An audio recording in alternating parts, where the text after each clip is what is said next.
در اینترنت ویدیوی لحظه بازداشت یک شهروند قرقیزستان از سوی پلیس در مسکو نشر شده است. در این ویدیو دیده می شود که دو کارمند پلیس یک جوان را دستگیر کرده با وجود مخالفتش او را به طرف ماشین کشانده برده ایستادند.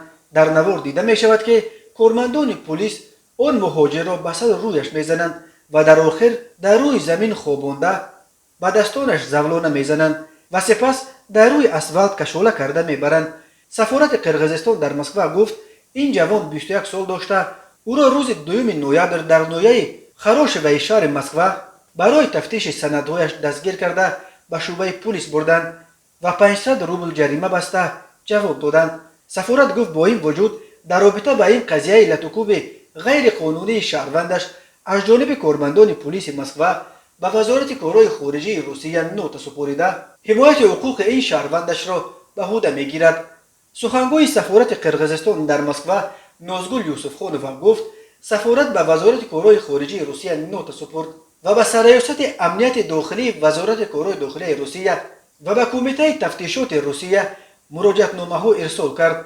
در این نوت و مراجعتنامه ها درخواست شده است که این حادثه به طور ابجکتیوی و فراگیر تفتیش شده به اعمال کارمندان پلیس بهای حقوقی داده شود. برای حمایت حقوق و منفعت‌های شهروند قرقیزستان تمام چاره‌ها اندیشیده می‌شوند.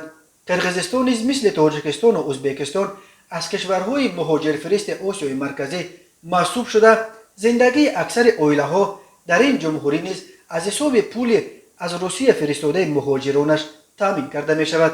بنا به آخرین آمار وزارت کارهای داخلی روسیه در 9 ماه اول سال 2021 بیش از 751,000 شهروند قرقیزستان در مقامات مهاجرت روسیه ثبت نام شده 623,000 آنها در سندهای خود گفتند که به روسیه برای کار آمدند.